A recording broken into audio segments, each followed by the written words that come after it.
We hope you brought the aloe and sunscreen. Bullshit. Because these takes are scorching hot. Now, get ready for some raw, You want it raw?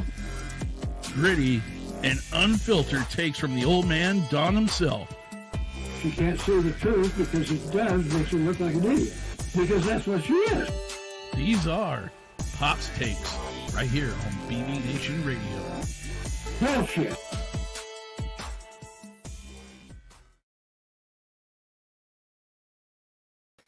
Oh, yes, and welcome again to another edition of Pop's Takes right here on Backwoods Veterans Media.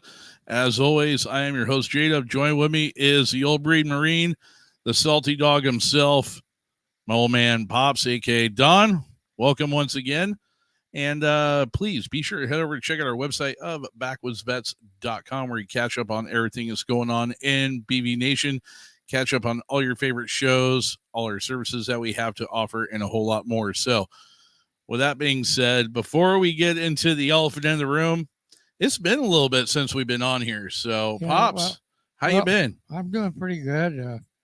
Had some blood tests and all that kind of stuff. It turned out real well. But it's been a busy couple, 3 weeks here. We had family come back from Florida for a few days, and right. Then I had some health issues that kind of put us behind the ball, but we're back. And we're going to stay back. By God, you know, those kinds of things happen from time to time. So, but yeah, we are definitely happy to be back. That is for sure. Yeah, it feels great to be back here talking to you folks. And we got a lot to talk about tonight. As long as we last. Yeah, we do. We got quite a bit to go over tonight. So, I mean, it's, you know, it has definitely been a crazy couple weeks, especially over the last week, and we got quite a bit to talk about on that one there. You know, it's definitely been a wild one for sure. So, especially with all the latest in developments and everything else that's been going on, you know, we're just going to go ahead and dive right into the elephant in the room. So, okay, you know, the biggest thing that's been on the news here lately has been everything that's been going on out of Afghanistan. All the news has been coming out of there, and the things that have taken place since then. Yeah, bring in Mickey. Okay. Saigon 2.0 has really pissed off my OEF peeps. You know what? Here's the thing. It's not just the OEF guys that it's definitely gotten under the skin of. It's everybody. Everybody that's done time and everybody that's deployed. But I'm going to tell you something. Go ahead. I want everybody to listen to this real good, because there's going to be some people that are not going to like what I'm going to say. Okay. Everybody blames Biden and his administration for what's going on right now with Afghanistan and all the other stuff, right? They're all blaming it. Well, this is true up to a point. But you know who the blame falls on? Anybody out there that voted for this administration to put him in office, you are responsible for the deaths. Yes, the deaths and the torture of our Afghanistan allies and our citizens that are there and can't get out. You are to blame. So don't ever say, well, we didn't know, we didn't do it. It's your fault just as much as it is anyone's. Now, on that note, I will say this to a point that a lot of folks actually are starting to point, and it's funny, it's cliche, because everyone's going back to pointing at Orange Man Bad because he did this by signing this treaty with the Taliban. Well, here's the thing about it. Yes, he signed an agreement with them that we would withdraw. The original plan for us to be out by May 1st.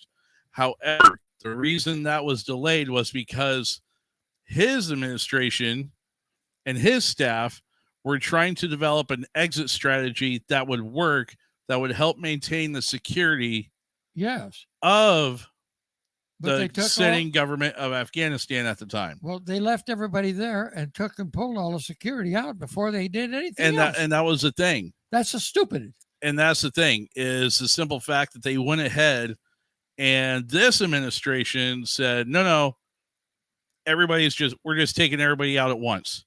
Well, And what happened? You're going to create a vacuum, is exactly what's going to happen. You're going to create a vacuum, and you're going to have a situation such as this.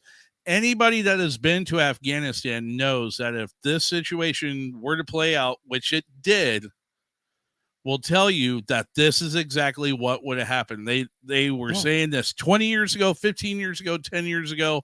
They were saying all the yesterday. way to today. Yeah.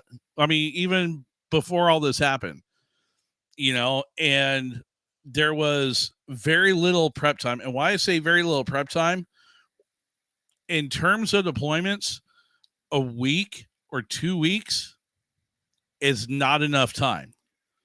That's not even enough time to get rid of equipment or do whatever with it that you need to do if you're not able to redeploy with it.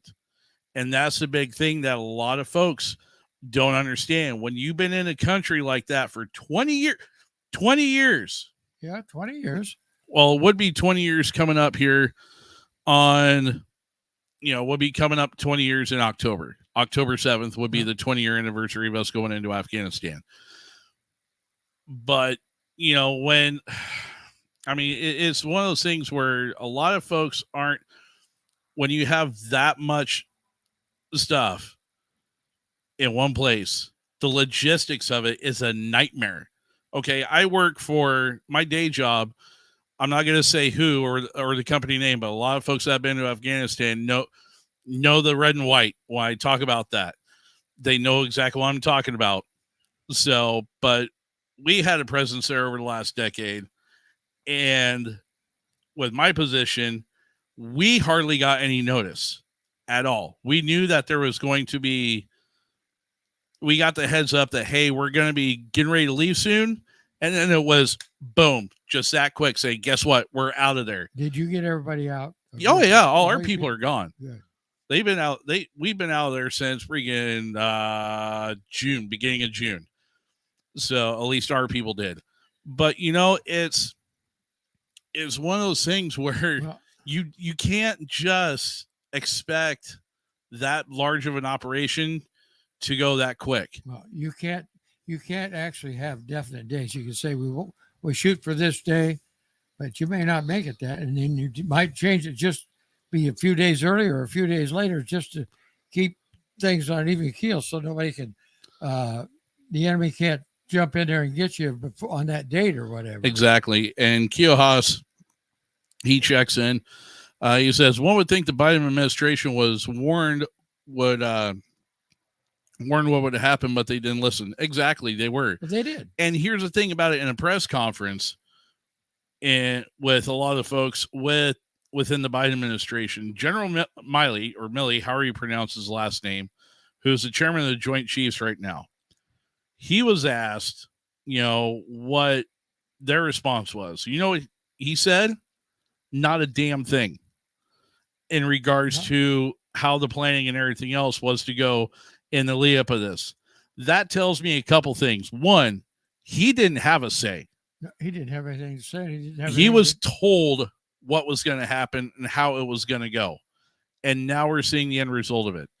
And because of that, a lot of the work they got put in over the last 20 years is, yes, I know, high tech. Anyhow. But, it's everything that has happened over the last 20 years, at least to a lot of the guys that have been over there, all the OEF guys and a lot of civilian contractors, as well as our Afghan counterparts, feel like the last 20 years has been for naught. Well, and the sad part is, I got news for you. Go ahead. I got news for you. It's just not the guys that have been in Afghanistan and all that. There's guys clear back older than I am.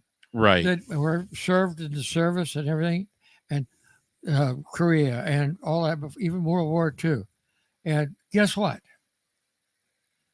They feel just as bad. They feel like everything we did in all these years of defending our union, our country, was for naught.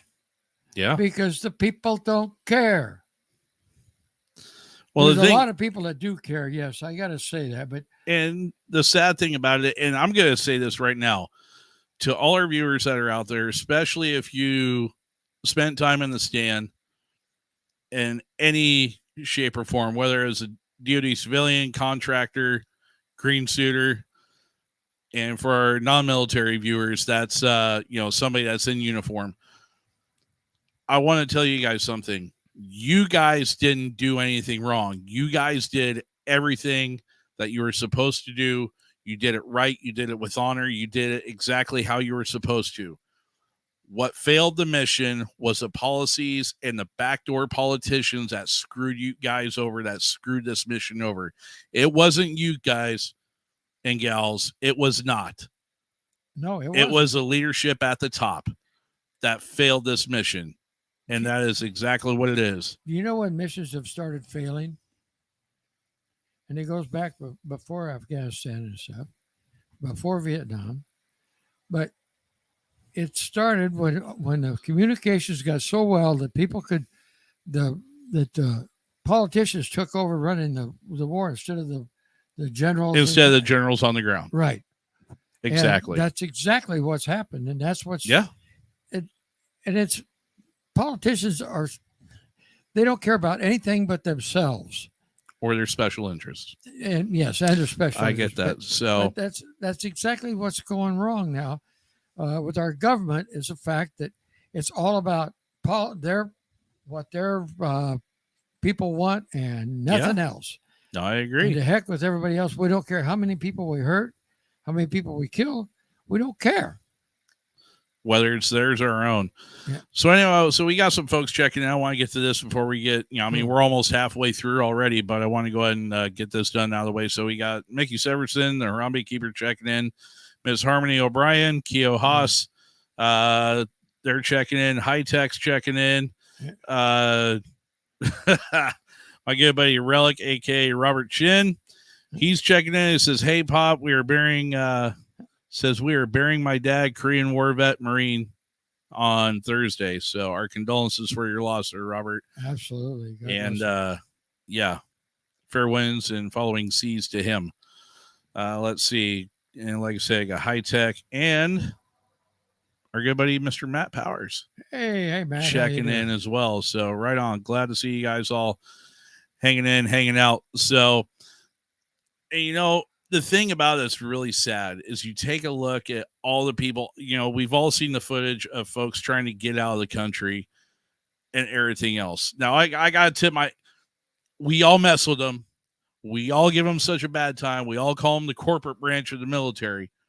But I got to tip my hat to the Zoomies. I got to tip my hat to the Air Force boys right now, because those guys have been putting in work. They're doing everything they have been putting in work. They have been cycling those C-17s in and out of Kabul like no other. And I tell you what, and it's sad. It really is, because I got a couple things I want to show here. Yeah, before you do that, let me tell you something about what I just heard a little bit ago. One of these jets that takes off or carries transport people, 150 people, right? Right. Guess how many they had to leave the on the average was about 150. This is why I was. But guess how many they had to leave this last flight with? How many? 7. Because they couldn't get through the lines to get to the airport to get them off there. Oh my God. So, and here's the thing. We talk about past conflicts and we talk about stuff like this. I'm going to throw some up on the screen. Now, mind you, what was it? July 7th or 8th, something like that. It was around early July. There's a press conference with President Biden. That was July 9th. July 9th. Thank you. Oh, was it? Yeah, that was on your birthday. How about that? But he made a statement talking about the withdrawal from Afghanistan would not in any way, shape, or form be reminiscent to the fall of Saigon in 1975. I want to show you guys this. If you've been living under a rock, this is going to be new to you. But for a lot of you guys, y'all have probably seen this. So check out your screen here. Check it out. Take a look at that picture. That top picture is the U.S. Embassy in Saigon, April 1975. Yeah. Well, you have to talk in the mic, Pop. I'm just looking. It's like you could put one picture over the other and you'd still have the same. Correct. No shadows in it. And the bottom picture was taken this last Sunday, 2 days ago. Right, at the embassy. At the U.S. Embassy in Kabul. But remember, President Biden said in no circumstances are you going to see helicopters taking people out of the embassy from the rooftops in Afghanistan. What's that, folks? Yeah. What is that? Explain that one to me. Please do, because I would really, really like to know. Well, so something you want to remember, Justin, is that Biden he's basically gone. Well, and the mentally, yes. The speeches that he makes, he doesn't write. He has no voice of his own. He's doing exactly what they tell him to do, and they put it on, and he has to go out and say what they tell him to say. Yeah, he's pretty much become a puppet, basically. And the sad part is, when we stop and think, and we already saw an example of our vice president and what she's capable of, right? Which is nothing. Right. And so then you got Pelosi that's so wishy-washy she can't even stand up to her own party. Yeah, so, that's fair. Then what was the next one after that? Who we had left? Oh, then you had Secretary of State and Secretary of Defense. And they're as worthless as tits on a boiled hog. Yeah, I would agree. So anyhow, let's see. Going down, High Tech actually asked a very good question. He goes, so where are they taking all the refugees? As of right now, they're taking them to Doha, Qatar, is where they're taking them. So, and from there, then they're going to get either visas to come to pretty much wherever that they need to go, since they are seeking refuge from everything. And I have a distinct feeling that a lot of them are going to want to come to the United States, which is fine, because a lot of them were contractors, interpreters, things of that nature. A lot of them were, prior ANA, Afghan National Army, Defense Forces, the police, a lot of folks that are seeking refuge from the Taliban. And well, they got a lot to seek refuge from, because they're going after them like if they're out of style. And the girls and the women are just, what they're doing to them is unbelievable. Yeah, exactly. So, and I tell you what, now when I was going back to what I was saying about the Air Force guys with the C-17s, these guys, all right, mind you, when they put the seats in these things, anybody that's deployed and traveled on the C-17 knows that when they put those passenger quote unquote pallets or whatever, essentially is what they are. They just got the big freaking steel pallets, the aluminum ones that have the seats riveted onto them. They're meant to take about, like you said, about 160 passengers on board these C-17 aircraft. These guys, they didn't even put them in. They just left the floors empty and just dropped the side seats and freaking ran straps from one side of the aircraft over to the other side. And that was the makeshift seatbelts or whatever for these folks to hold on to. There's one aircraft that carried close to 800 passengers, 800 refugees in one aircraft. That is insane. And they were doubling down, man. They were just making laps between between Kabul and Qatar.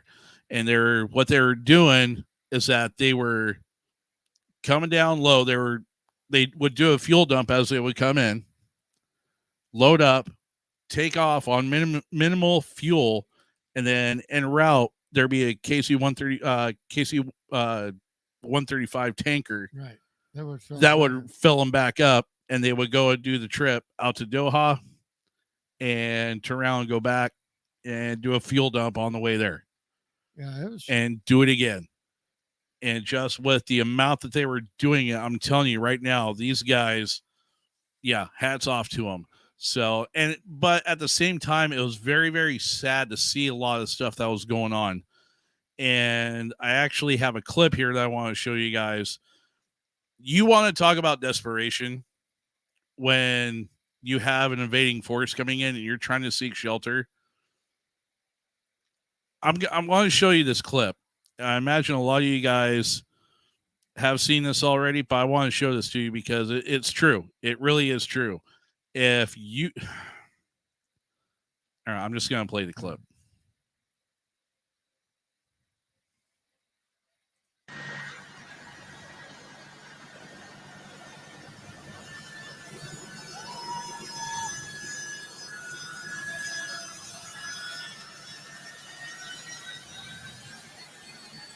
Look at these folks just hanging on to the side of this thing, man. Well, they hung on even after it took off. Oh, just watch.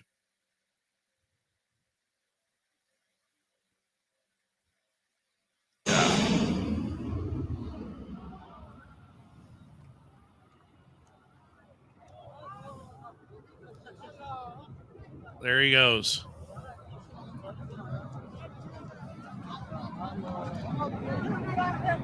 Wasn't there?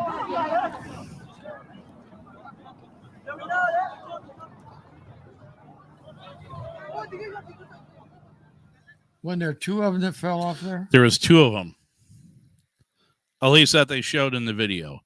So, I mean, it's sad. It really is to see stuff like that. It's hard. Well, you know what? Because when you have civilians hanging on to the side of aircraft through takeoff, which, by the way, that is a physical feat of itself.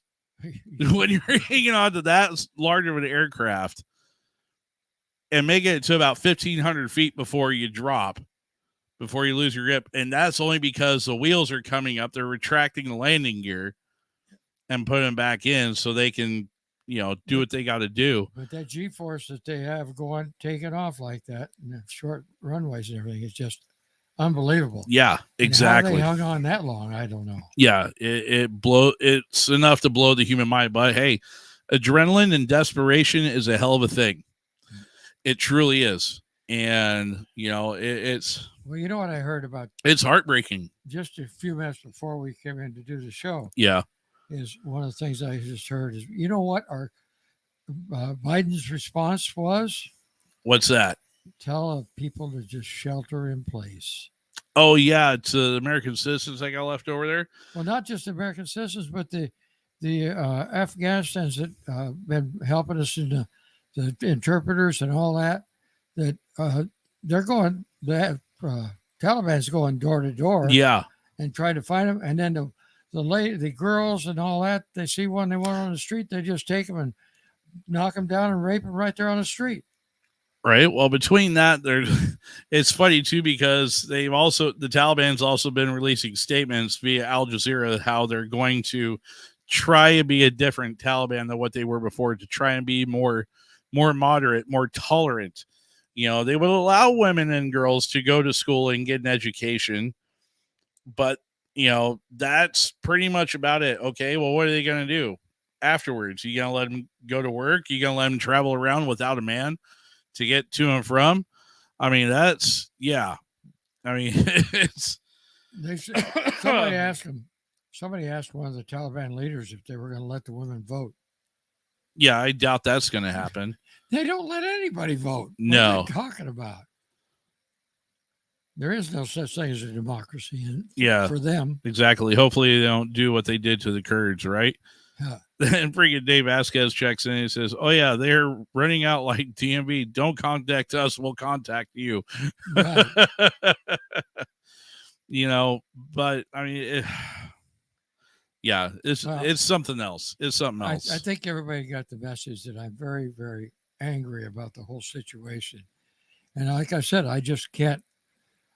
The administration, we've been telling people I've been telling people I know or didn't even know, people I met in the streets or whatever. Right. They started talking to me because of my Marine Corps hat and things like that. Right. And they start talking and they have to understand that, yes, I blame the administration, yes, just like everybody else. But in the same token, I blame all those people that would not listen. They just thought that Trump was so bad that They hated him so much that they didn't care what happened to the country. They had no compunction whatsoever about what happened to the country. They didn't care. You As mean long as comprehension? Well, that too. But they just wanted Trump out. They didn't care who it was. They were going to vote them in. Well, see, here's the thing about it. They didn't vote for Biden. They voted against Trump. Exactly. But, you know, that's... And now they've got to take the blame for what's going on in Afghanistan right now. And I don't care whether they like it or they don't like it. Now, let me ask you this. Talking about that, you know, we all saw what happened when, you know, with the whole January 6th incident. I'm going to call it an incident because it really wasn't a riot and it wasn't a quote-unquote insurrection like they keep trying to make it out to be. You know, it was his own deal. That's all I'm going to say about that. But the days immediately following, a lot of members in Congress, of both houses of Congress, both the House of Representatives as well as the Senate, were calling on Vice President Pence to invoke the 25th Amendment against then President Donald Trump. Right. Now, here's the funny thing about it. Now the shoe's on the other foot. Now we have a lot of members from the GOP in both houses of Congress are now trying to call for the 25th Amendment to be invoked against now President Biden. Your take? Well, I've been saying that all along, that we have a real serious problem in this country right now. We already know that we have a very incompetent vice president that has no capabilities at all to become president. And we got a president that's being run by the squad probably, or somebody back in there. Okay. And then you got Pelosi that's scared to death of the rest of her party, of all the liberals on her party that are so liberal. Right. And so, and then, like I said, the state Secretary of State and all that, they're all now incompetent. here's the thing about it, though, is because of the level, especially with this whole debacle, with everything that's taking place in Afghanistan, because this is now the president is starting to face the fallout of his call, and with the way that everything has been handled so far with the withdrawal from Afghanistan at this point. Okay, but you have one more area to talk about blame going to. And do you know who pushed and did all this stuff to get Biden's administration elected and is hollering about for the liberals and all this stuff, the radicals and everything? Our media. Yeah. And our high-tech media. Absolutely. Hey, why you got to put the blame on us? We didn't do it. I didn't do it. This station didn't do it. I didn't say they did. Well, you said the media. Oh, you mean mainstream media. Mainstream media. Gotcha. And your high-tech that runs all the social media. Remember that, Josh. He's talking you. He's blaming you. I'm not blaming Josh. Hey, he's our high-tech. I'm blaming people a lot higher than him. Right. Okay? Right. And you know what's happened. You see it every day on the news and these news medias and everything. That now all of a sudden they're trying to put the blame on the administration and walk out of it. Well, they can't do that. People have to come up and say, "Well, they got to have their cake and eat it too." You know. No, they're not going to get it. They're going to get called out one way or the other. Well, first off, Kelsey Larson checks it. It says Pelosi looks like Sid from Ice Age. And then High Tech chimes in and says, "Don't be blaming High Tech for shit."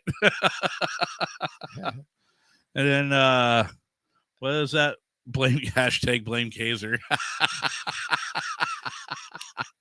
Poor High Tech getting no love.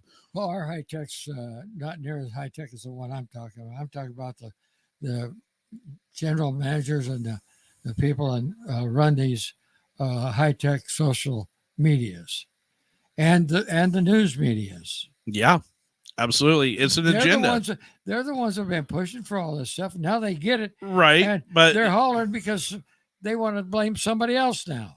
Well, yeah, because they're the ones that are in the pocket. They're cowards. I'm not disagreeing with you one bit. So anyhow, we are past the clock. So Pops, any parting words? Hang in there, people. It's got to get better. We've got to make it better. Each and every one of us has got to step up and make it better. And we can and we will. So you guys all hang in there and do your best. And I'm trusting in all of you to just do what you got to do to keep your family safe. Absolutely. That's about it for me today. I kind of blew off enough steam to start with. I'll probably be in trouble before the week's out. We're banned. We're done. This rant's over. So, Yep. Hey, y'all guys, that does it for us here on the show. Do appreciate y'all checking in. And again, be sure to head to our website, backwoodsvets.com, and tune in tomorrow over on the Spreaker side of the house for myself and EO Complaint with another episode of the Hump Day Hangover. So, all right, guys. In the meantime, have a great week. We will talk to y'all next week, right back here on Pop Steaks. Yep. I'm going to have a week off. You've already had a couple weeks off. Well,